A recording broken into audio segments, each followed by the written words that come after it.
ক'ত ক'ত লাগ পাইছিল মহাত্মা গান্ধীক আপুনি আৰু কাক কাক লাগ পাইছিল পুৰণা মানুহ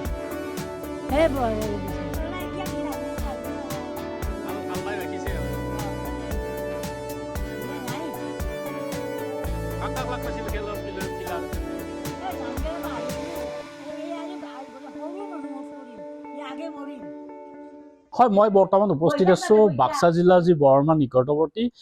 শালকুছিত উপস্থিত আছো আজি মই শালকুছিত এজন ব্যক্তিৰ ঘৰত আহিছো যিজন ব্যক্তি আচলতে 107 বছৰীয়া এজন ব্যক্তিৰ ঘৰত আছো আৰু পূৰ্বত তেখেতে আচলতে এজন ভাল খেলুৱৈ আছিল আৰু লেফাৰী কৰিছিল আৰু তেখেতৰ মই ঘৰত উপস্থিত আছো মই মনে মনে মই দেখুৱাবলৈ বিচাৰিছো এইজন চিৰাজ আলী আৰু চিৰাজ আলীৰ বাসৰ গৃহত মই উপস্থিত আছো আৰু তেখেতৰ বয়স 107 বছৰ বুলি ইতিমধ্যে জানিবলৈ পোৱা গৈছে আৰু মই তেখেতৰ পৰা কিছু কথা জানিবলৈ চেষ্টা কৰিম আৰু যি পবিত্ৰ ৰমজান মাহৰ যি ৰজাৰ সময় আৰু তেখেতৰ বাসগৃহত উপস্থিত আছো আৰু মই চিৰাজ আলীৰ ককাইৰ সৈতে মই কিছু কথা পাতিম ককাই কি খবৰ আপোনাৰ খবৰ কি ভাল বুলি কওঁ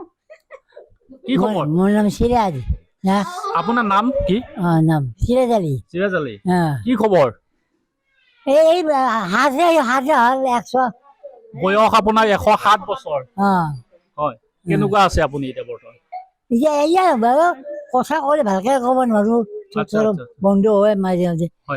আৰু বুলিও এনে কিবা কৰি বলো এনে কৰি কেতিয়াবা বাৰু ভালকে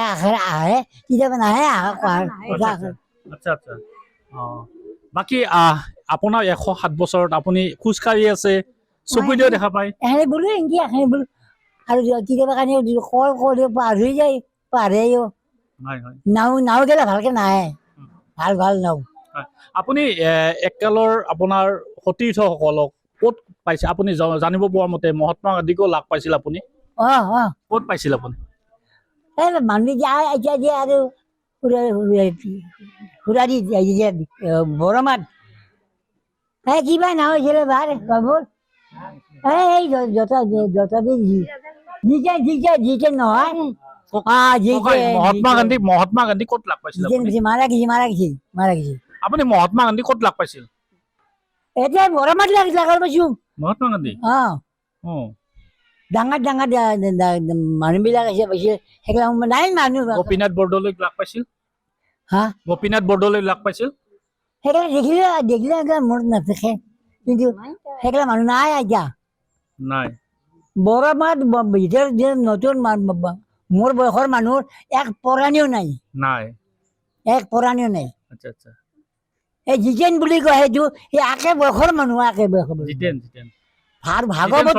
ভাগৱতী ডাক্তাৰ আছিল ডাক্তাৰ বয়সৰ মাৰা গেছি ডাঙৰ মানুহ বৰমাত নাই আপুনি এজন ভাল খেলুৱৈ আছিল বলা খেল কৰিছিল মই 3 দফে বহিছো সৰুতে বহিছো তাৰ লগত ছোৱালীগিলাৰ লগত বহিছো আৰু আধা বয়সত তেতিয়া পঢ়িছো আপুনি লেফাৰীও কৰিছিল ভাল লেফাৰী বুলিও জানিছিলো চব জানে মোৰ ডাঙৰ মানুহ বিলাক কিহৰ মানুহ বিলাকে জানে এই হাৰিয়ানা এই এইগিলা কোনোৱে জাগা কতো নৰাও আপুনি দেহা সুস্থ আছে এতিয়া আৰু এতিয়া মছলবোৰত ডাঙৰ মছলবোৰ জাগাত তাতে এইটো জংঘালী জাগা তাতে আমি তাতে খেলা যাওঁ 2 জনে আছিলো মাত্ৰ 2 জন আছিল তাৰ প্ৰতিশ্ৰুতি আছে আপুনি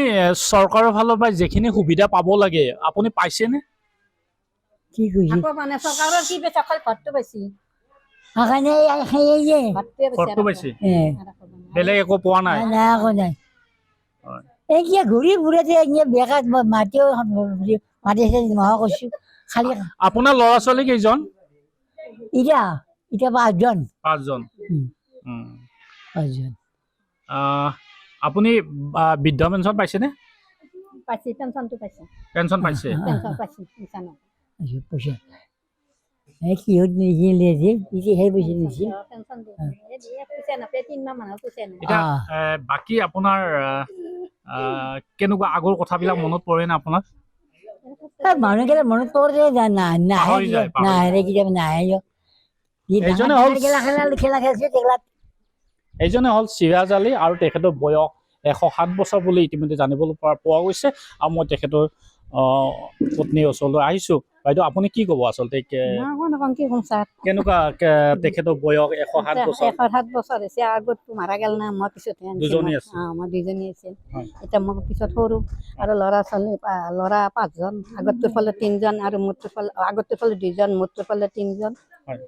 আৰু মোৰ ছোৱালী 2জন আৰু আগতটোৰ 2জন কেনেকুৱা সা সুবিধা কেনেকুৱা পাইছে তেখেতে মানে চৰকাৰৰ ফালৰ পৰা কেনেকুৱা ব্যৱস্থা আকৌ পানী চৰকাৰৰ পায় একো পোৱা নাই আকৌ পানী তোন ফুটবল খেলুৱৈ লেফাৰী হোৱা দেখিছিলোঁ ফুটবল খেলা দেখিছিলোঁ যোৱা দেখিছিলোঁ হয় নিশ্চিতভাৱে ক'ব লাগিব এয়া আছিল আৰু স্থানীয় লোক আপুনি হয়তো পাইছে চিৰাজ আলীক আপুনি লগ পাইছিল কেনেকুৱা ধৰণৰ লগ তেখেতৰ আমি বহুত পেটৰ ল'ৰা বুলি ক'লে ভুল নহয় আচ্ছা আচ্ছা সিতিয়া সিমানখিনি আমি নাজানো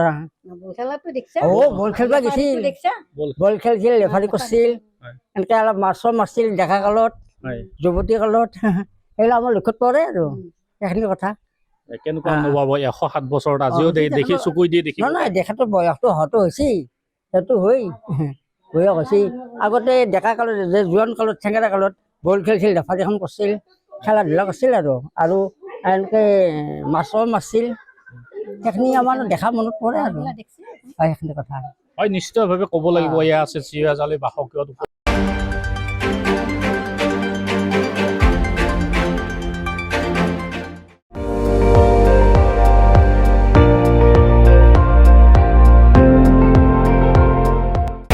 আপুনি চাই আছে ND24 সৰ্বশ্ৰেষ্ঠ নহয় সৰ্বোত্তমৰ দৌৰত